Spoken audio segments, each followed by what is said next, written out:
결국은 실적이 좋은 쪽이 더 오를 것이고 아닌 쪽들은 부진할 것이다. 이거는 뭐 너무 명확한 거잖아요. 네. 중국이 생각보다 데이터가 안 좋다 그러니까 기업 실적이 안 좋을 것 같다라고 생각을 하는 거고, 일본이나 아니면은 또 미국에서 같은 경우에는 이익 추정치들이 계속 상향이 일어나다 보니까 여기는 뭐 이제 주식 시장이 계속 견조한 모습을 보이는 거고, 또 한국 시장 같은 경우에도 최근에 이익 추정치가 많이 회복을 했거든요. 시장에서 최악은 아닌 것 같아까지는 동의를 했는데 이게 정말로 회복이 될 수 있을까에 대해서는 갑론을박이 굉장인 상황이고, 네. 2분기 실적에서 이게 개선의 모습이 진짜로 나타난다. 그러면은 2분기가 작년 4분기부터 이어진 전년 동기 대비 실적 마이너스의 그런 마지막이 돼버릴 거거든요. 그러면은 이거는 완전히 실적 장세로 저는 들어가는 거다. 우리나라 수출이 회복된다라는 것 자체가 실적 시즌으로 가고 있는 마지막 그 단추의 이제 그 모습이지 않느냐.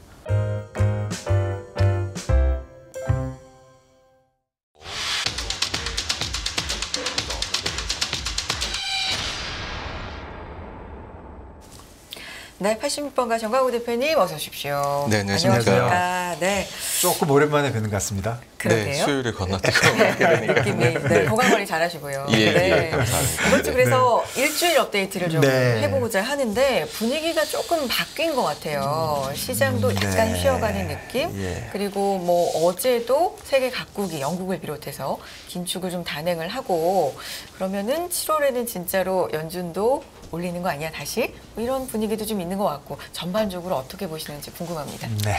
네, 그 작년에는 이슈가 네. 다 같이 움직이는 거였었다라고 네. 생각을 해요. 그러니까는 이슈가 너무나 비슷한 것이 인플레가 굉장히 과잉으로 오고 있다. 네. 그리고 그 요인으로는 코로나로 인한 여전히 네. 공급망을 겪었었고 교란을, 그리고 전쟁이란 요인도 같이 겪었었던 게 있었는데, 올해 들어와 가지고서는 각국별로 그 모습이 좀 달라지고 있다라는 것 같고요. 그에 따라 가지고서 대응하는 방법도 그리고 그 정도도 국가별로 다른 것이다라고 생각을 합니다. 그러니까는 가령 예를 들어 가지고서 좀 물가 부담이 적은 데 같은 경우에는 이만큼 긴축을 할 필요가 없는 거죠. 네. 근데 영국 같은 경우에는 그 전에 전날에 나왔던 소비자 물가 지수가 예상치를 많이 상회를 했었거든요. 8%대가 나왔나요? 네, 맞습니다. 네. 그러다 보니까는 영국은 그 지표가 나오자마자 곧바로 시장에서 1회 추가, 그러니까 25bp 추가 인상을 가격에 바로 반영을 했었습니다. 네. 그러다 보니까는 어제 실제로 50bp 인상을 이제 금리 인상을 했음에도 불구하고 시장에서는 그게 그 전날에 이제 네. 소화됐던 이슈처럼 네. 그렇게 넘어갔거든요. 그래서 높은 곳과 이제 좀 상대적으로 낮은 곳 간의 차이가 발생하는 거고, 그랬을 때에 뭐 가장 극명하게 대립을 보여주는 두 지역이 미국하고 중국인 것 네. 같습니다. 그러니까 예. 중국은 전년 동기 대비 물가 상승률이 1%가 되지 않는 네. 그런 나라이고, 그 다음에 미국 같은 경우에는 여전히 이제 근원 물가가 높은 점을 지적을 하면서 추가적인 인상에 대해서 얘기를 하고 있는, 그러다 보니 미국은 금리 인상을 추가로 하겠다고 얘기를 하고 있고, 중국의 경우에는 이미 금리를 내렸잖아요.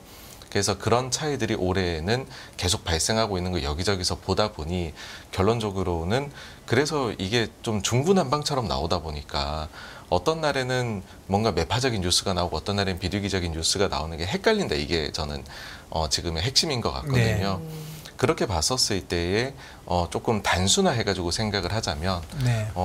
이제 제 생각에는 그 올해에는 차별화를 인정을 해야 된다라고 네. 보고요. 네. 그렇게 봤었을 때에 중국에서는 하반기에 계속해서 물가 부담이나 이런 게 없기 때문에 완화책을 쓰기에 여기는 뭐 지금 상황이 서방처럼 인플레가 자극되는 그런 환경이 아니잖아요. 그래서 중국 쪽에서는 계속 부양책이 나올 것 같다라고 생각을 하고요. 그 다음에는 유럽 쪽의 경우에는 첫째로는 가스비의 영향을 굉장히 많이 받았고, 그 다음에는 각종 여러 가지 정부 정책들, 보조금이나 이런 것들 때문에 그 인플레 데이터가 각국별로도 굉장히 뒤죽박죽이거든요. 스페인이나 독일이나 영국이나 프랑스가 다 좀 다르게 나오고 있어서 그 점들 때문에 유럽의 경우에는 다른 지역보다 인플레가 높은 것도 맞기는 하지만은 데이터가 굉장히 좀 예상이 어려울 정도로 나오고 있다라는 거고, 그리고 미국의 경우에는 일단 헤드라인은 내려왔지만은 근원이 내려갈지에 대해서는 여전히 시장에서 신뢰를 잘 못하고 있는 그런 점들이라고 생각을 하고요. 다만 근데 미국의 경우에는 저는 한번 그래서 한번 그 생각을 해봤어요. 네. 이 가정을 넣어보면은 좀 쉬워지는 측면이 있잖아요. 네, 네. 그러니까는 물가가 과연 어디까지 이게 내려갈 수 있을까라고 했었을 때에 결국에 저는 지금 요번에 3% 초반의 헤드라인은 보여주고 그다음 살짝 올라갔다가 3% 중후반 정도 올라갔다가 그 다음에는 올 연말이나 내년 초에는 다시 3% 그리고 그 이하로 내려갈 걸로 생각을 하거든요. 그리고 근원 물가의 경우에도 오히려 근원 물가가 하반기에는 좀 더 하락을 주도를 하다가 그 다음에 살짝 올라갔다가 다시 내려가는 그림으로 가지 않을까인데 뭐 요거는 한번 넣어보시면 좋을 것 같아요. 그 가정치들을.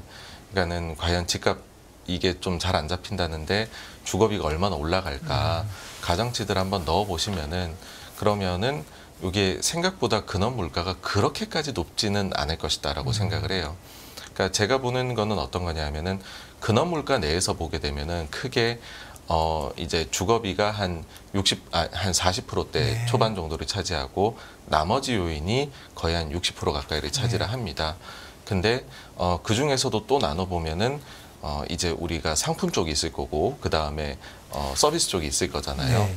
근데 서비스 쪽의 경우에는 코어 스티키 중에서 그러니까 코어 스티키라고 얘기하는 그 상품 쪽, 그 서비스 쪽의 경우에는 네. 이미 그 1%대가 요번에 나왔거든요. 네. 물가가. 그래서 생각보다 이쪽이 다른 쪽에 영향을 받고 있다라는 거고 이미 그러면 남아 있는 거는 주거비가 지금 남아 있는 것이고 그러면은 주거비가 한 40% 차지하는 게 누군가는 이게 여전히 한 6%, 7% 나올 거다 보실 수도 있고 5%일 수도 보실 수도 있고 3%, 4%로 볼 수가 있겠죠.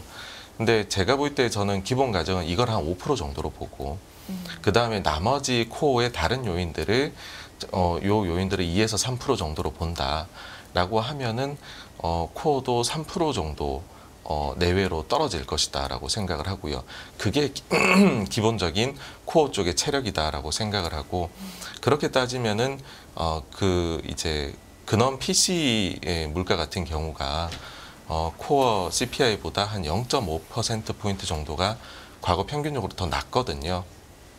그러면은 2% 중후반 정도일 것이고 여기에 1.5에서 1.6%를 더하면 기준금리일 것이다여서 저는 그러면 그게 내년 정도 체력이지 않겠느냐라고 보면은 내년에 기준금리가 4%한 초반대 4.3에서 4.4 정도이지 않을까라고 생각을 해요. 그러면은 지금 나와 있는 연준의 점도표하고 굉장히 흡사하게 흘러가는 게 됩니다. 그래서 뭐 지금 몇몇 위원들이 뭐 24년에도 거의 그 인하의 가능성이 없다라는 식으로 얘기를 하지만은 결국에는 이게 뭐 과거 같으면 경기가 나빠져서 이제 이 기준금리 내리게 되는데 지금의 경우에는 물가가 너무 높은 거를 잡기 위해 올린 측면이 강하기 때문에 물가가 좀 안정화되면은 경기에 상관없이 금리를 움직일 수 있다라고도 생각을 하거든요. 네. 그렇게 따지면은 지금 사실 연준이 이야기하고 있는 그 경로대로 연준은 완전히 리더십을 잡고 가고 있다. 네. 그래서 시장에서 이 연준이 하는 그런 거에 대해 가지고서 작년에는 의구심 굉장히 많이 가지고 그에 대해 실망하면서 안 좋은 시기가 겹쳤다 그러면 지금은 연준을 오히려 믿고 좀 예전의 모습으로 연준이 돌아왔으니까 시장이 좀 차분하게 대응해도 되지 않을까라는 것이 이제 전체적으로 물가 반영한 저의 생각입니다. 예, 연준에 대한 신뢰도가 말씀하신 대로 올라온 것 같아요. 지금 뭐 시장과 연준 점도표의 차이도 한 25p 정도 차이는 있지만 뭐 연말은 5.5 정도 보고 점도표는 5.75였으니까 25p 정도 차이는 항상 있으니까 그것도 네네. 맞고 그러면 지금 말씀해 주신 대로 이 금리에 관련돼서는 사람들이 조금 안정되고 이런 게 사실 최근에 그 변동성을 줄이고 뭐 내재 변동성도 줄이고 실현 변동성도 줄이고 많은 사람이 박스권을 얘기하고 물론 어떤 사람은 오른다고 어떤 사람은 내린다고 하지만 그게 이제 박스권의 전형적인 형태잖아요. 네. 그리고 이따가 보면 말씀하신 대로 여러 가지를 봐야 되는 것 같은데 그러면 여기서 한번 우리가 전체적으로 금리에 의해서 글로벌 주식이 오를 수도 있고 내릴 수도 있지만 이제 조금 차별화가 될 수도 있다고 생각을 해보면 지금 유럽과 아시아 그러니까 미국과 유럽은 뭐 금리 레벨이 그런 데로 가고 있는데 아시아는 일본도 이자를 안 올릴 것 같고 중국도 안 올릴 것 같고 지금 이렇게 되니까 움직임이 뭐 좀 어떻게 좀 일어나고 있는 겁니까? 지금 국제적인 그 뭐 투자의 그 흐름이라든가 또 돈이 또 미국으로 돌아가는 것도 같고 어떻게 보십니까? 네, 그 전체적으로 봤었을 네. 때는 미국 시장에서 많은 돈들이 그러니까는 포지션 자체가 네. 유럽으로 이동을 많이 한 것으로 보이거든요. 그러니까는 네. 원래는 미국 쪽 주식을 훨씬 선호를 했었는데 네. 작년부터 지금까지를 보게 되면은 유럽 쪽을 훨씬 더 선호했었던 네. 그런 이제 그러니까는 유럽이 유럽이 한 1년 워낙 동안? 예. 그런 상황이 나타났었는데 네. 그러니까 요런 부분에 대해 가지고서는 어느 정도는 좀 되돌림이 있지 않을까라고 생각을 하고요. 네. 그리고 전체적인 저는 시장에서 봐가지고서는 그 시장이 회복되는데 요번에는 한 3단계를 거치지 않을까라고 생각을 네. 합니다. 그러니까 작년의 경우에는 모든 것을 안 좋게 봤었던 네. 그런 상황에서 굉장히 부정적인 심리가 강했었다면 네. 그 뒤에 시장이 좀 반등을 하니까 부정적인 심리는 좀 줄어들었어요. 네. 근데 부정적인 심리가 줄기는 했지만은 여전히 미래에 대해 가지고서는 안 좋은 일이 언제든 벌어질 수 있어라고 지금 생각을 하고 있고 네.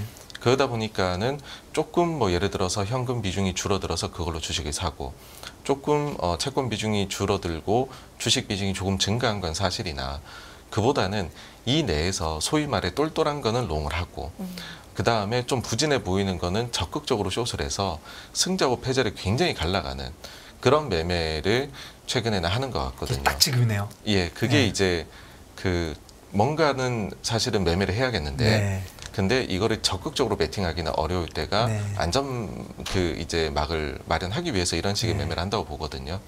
그러고 나서 중요한 거는 정말로 지금 침체에 대한 우려가 좀 줄어들어야 네. 그래야지 이게 확산이 확 나타나지 않을까라고 생각을 합니다. 네. 그리고 그래야지 전체적으로 주식에 대한 넷 익스포저가 이제 순 노출도가 증가할 수가 있는 것이다라고 보고 있고 그래서 지금 이제 중요한 부분은 결국은 2분기 실적 시즌이다라는 네. 생각을 해요. 그러니까는 지금 말씀해주신 각 시장별로의 차별화나 이런 것들에 있어가지고서도 결국은 실적이 좋은 쪽이 더 오를 것이고 아닌 쪽들은 부진할 것이다. 이거는 뭐 너무 명확한 거잖아요. 네.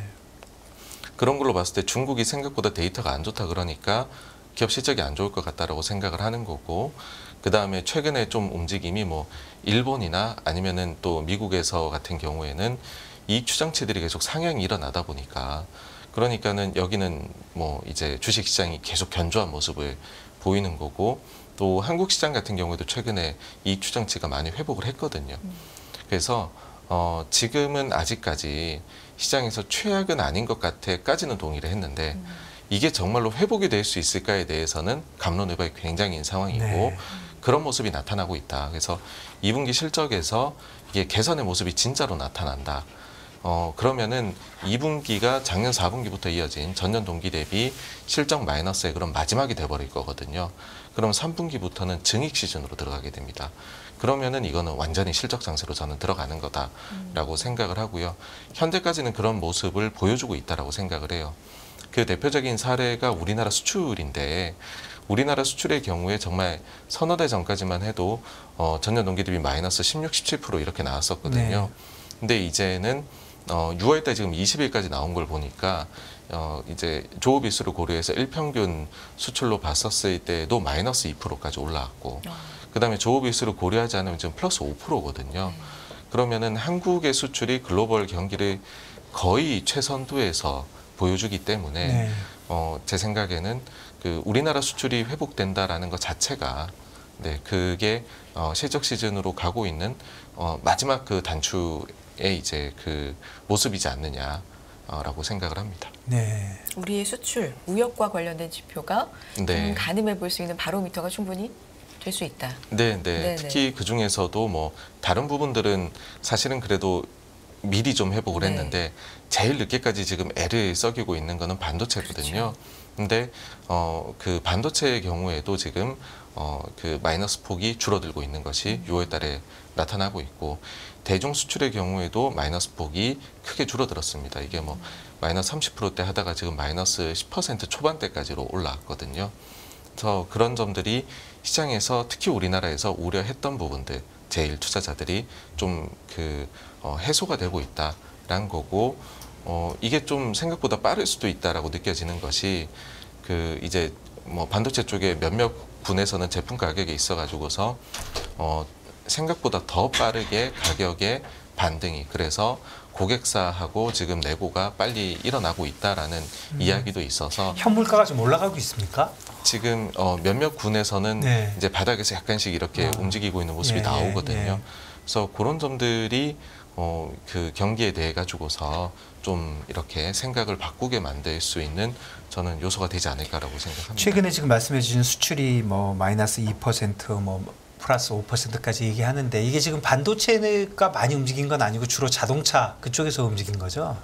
그러니까는 원래 잘하던 네. 데에서는 더 잘하고 있고요. 네. 그 다음에 못하던 데에서도 이제 회복이 어느 정도는 나타나가지고서 회복했나요? 네, 예, 맞습니다. 예. 결국 반도체에서 회복이 되면 확실하게 보일 텐데 네, 그거는 네. 아직 못 보이고 있는 거죠. 네, 그래서 당초 시장의 기대도 2분기까지는 반도체 업황이 최악일 것이다. 네. 이고 하반기에 회복이 될 것이다. 네. 였었기 때문에 그 그림을 지금 보여주기에는 경로를 잘 따라가고 있거든요. 그래서 뭐 반도체 쪽에서 몇몇 제품에서 가령 정말로 계약을 맺었는데 네. 가격을 이제는 올렸다더라 이런 게 오피셜하게 나오게 되면 그러면은 시장에서는 정말로 경기 바닥을 쳤나 보다 회복이 되고 있나 보다 라는 쪽으로 뭐 나아가지 않을까라고 봅니다. 네. 2분기 일주일밖에 안 남았습니다. 네. 그러게요. 시간이 진짜 그러네요. 빠르다라는 생각이 드는데 네. 일주일 만에 시장 분위기가 좀 많이 달라졌다 말씀을 드린 게 미묘하게 네. 시장 막 잘 갈 때 포모 얘기가 이제 나왔었는데 제롬 파월 연준 의장이 잇따른 발언 뭐 이렇게 있고 나서 최근의 분위기는 이제 밸류 얘기가 또 나오거든요. 시장도 어느 정도 며칠 조정을 받고 이러다 보니까 근데 이게 진짜 조정이라면 사실 그동안 못 샀던 분들이 들어가 봐야 되는 거고 아니면 이대로 좀 더 조정을 받는다면 뭐 정리의 기회로도 삼아야 되는 거고 이런 증시에 대한 의견은 어떠십니까? 네, 일단은 네. 파월 발언, 의장 발언부터 네. 정리를 해야 될 것 네. 같은데 사실 파월 의장이 의회 출석을 이틀 동안 네. 하기에 앞서 가지고서 이제 자료를 제출을 합니다. 이제 네. 모두 발언 그 자료를 제출을 하는데 그 내용이 FOMC 회의하고 나서 Q&A 하기 전에 하는 모두 발언이 있거든요. 네. 그거 거의 동일한 네. 토시 몇 개 틀린 게 예, 없었어요. 거의 같은 것 같아요. 예. 예. 근데 거기에서 시장이 캐치를 한 매파적인 부분은 뭐냐 하면 거의 대부분의 위원들이 추가로 이제 더 올리는 거에 대해 가지고서 이렇게 이제 예상하고 있다라는 발언인데 그게 점도표를 풀어 쓴 거거든요. 네. 점도표에서 18명 중에서 16명이 그러니까는 동결은 2명이 주장한 거고 16명이 더 올리자 그랬으니까 그렇죠. 거의 대부분이 올리자고 네. 주장한 것도 맞는 거죠. 근데 그 점도표를 풀어서 쓰니까 매파적으로 보일 수 있는 건데 사실 채권 시장은 그러고 이틀 동안에 종합해 보면 별 반응이 없었던 것 네. 같고요. 주식 시장에서는 첫날에 안 좋게 봤다가 어제는 조금 그래도 네. 네, 네. 네, 좀 반등을 보여주는 모습을 보여준 것 같습니다. 그래서 파월 의장 결국에는 데이터를 보고 가겠다일 거고 제 생각에는 7월 회의에 앞서 가지고서 나올 인플레이션 데이터는 사실은 이 그 인플레가 가장 자신 있게 얘기할 수 있는 월이거든요. 확실하게 떨어지는 거죠, 이번에는. 확실하게 예, 떨어지기 예, 때문에 예. 그런 부분인데 그래서 현실론적으로 지금 이제 7월에 계속 올리겠다, 그러니까 향후에 올리겠다라는 얘기를 네. 하는데 7월이 그래서 확정적으로 올리는 달이냐라고 네. 하면 제가 볼 때는 그 정도의 확신은 못 줄 것 같고요. 근데 뭐 여전히요. 연준 위원들이 뭐 7월은 거의 확실하게 올리는 것처럼 얘기하고 하니까 네. 시장도 다 쫓아와가지고 거의 이제 뭐 80%까지도 시장도 7월은 올리겠지. 네, 그 다음에는 네. 못 올려도 이 정도까지 따라온 것 같아요. 그래서 요거 자체가 네. 2006년이랑 비슷한 것이 네. 2006년에도 마지막 인상을 하고 그 뒤에 보면은 훨씬 높은 확률로 인상 확률 베팅이 계속 있었더라고요. 아, 그랬나요? 네, 그거를 네. 끌고 가면서 이제 갔었던 네. 시기고 이번 경우에도 아마 그렇게 물고 가지 않을까 이고 네. 그 이제 로직이 어디에 쓰이냐 하면은 결국에는 지금 최근 그 이제는 약간 지나간 이슈라고 느끼실 수 있겠지만은 재무부에서 국채 발행하는 거 하고 저는 연관이 깊다라고 봐요. 그러니까 지금 재무부에서 이제 거의 한 3천억 달러까지 잔고를 채웠거든요. 네. 소리 소문 없이 채웠죠. 예, 그거는 뭐 말씀해 주신 대로 사람 그러니까 좋은 쪽으로 예측한 사람들 생각대로 그 트레저리 빌 쪽에 문제가 없이 지금 잘 진행되고 있는 거죠. 예, 그렇습니다. 예. 그러니까 그 핵심 논리가 네. 미국 채 단기물의 금리가 영래포 금리보다 높아야 그렇죠. 되거든요. 예. 그러면 기준금리는 안 올리면서 네. 향후에는 대단히 올릴 것처럼 분위기를 만들어야 네. 그렇게 이제 채권이 구성이 될 거거든요. 네, 가격이 네. 반영이 될 건데 지금 그렇게 되어 있고 그러다 보니까는 당초에는 은행 지준에서 혹시 돈이 빠지는 거 아니냐 봤지만은 지난달 말일부터 지금까지 기준으로 봐서는 지준에선 빠진 게 거의 없고요. 네. 거의 이제 영래포 쪽에서 네. 빠져서 전부 다 그 이제 재무부 일반 계정으로 들어간 걸로 네. 나와 있습니다. 네. 그래서 6월 말까지 4천억 달러 초반까지 4,250억 달러까지 잔고를 아마 채울 걸로 예상한다라고 정부가 발표를 네. 했으니까 네. 이제 거의 나왔습니다. 이제 한 1,000억 달러 조금만 더 채우면 네, 되거든요. 그러니까 시장의 예측이 1조 달러가 필요한데 6월 달에 5천억 달러가 필요하다. 거기까지 정확하게 맞았는데 그게 예. 트레저리 빌 쪽으로 갈 거라는 우려가 많이 있었지만 그 반대쪽에서 예측한 대로 결국 영리포 쪽에서 대강 다 해결이 된 거네요. 네, 그래서 요 부분이 해결이 될 때까지가 제가 볼 때는 연준이 제일 매파적으로 얘기할 때라고 네. 생각을 했었고 그런 시나리오 하에서는 지금 굉장히 충실하게 잘 흘러가고 있다라고 생각을 합니다. 그리고 추가적으로 이제 증시 전체에 대해 가지고서 이렇게 말씀을 드리자면은 이게 결국에는 아직까지도 뭐 예를 들어 실업 데이터가 나오는데 예상보다 좀 높고 근데 또 실업에서도 신규는 높은데 연속은 낮고 그 다음에 또 이렇게 그 데이터 나오는 것들이 좀 혼재돼서 나오는 것들이 여러 개가 존재하거든요. 네. 예를 들어 하우징 스타 이제 주택 판매. 네네. 네. 신규 주택 판매. 이제 착공, 착공. 네, 신규 예. 착공이 늘었죠. 늘어나는 네. 거는 미국의 예를 들어서 경기에 대해 가지고서 대단히 이거는 좋은 신호를 주는 네. 사인이면서도 걱정이 되는 것이 그럼 집은 어떡하느냐, 네. 집값은 어떡하냐인데 근데 집을 못 지어 집값이 비쌌던 거다 이렇게까지 이게 혼재가 되기 때문에 네. 결국에는 이 요소들이 다 묶여서 언제 나올 거냐면 저는 실적 시즌이다라고 생각을 네. 해요.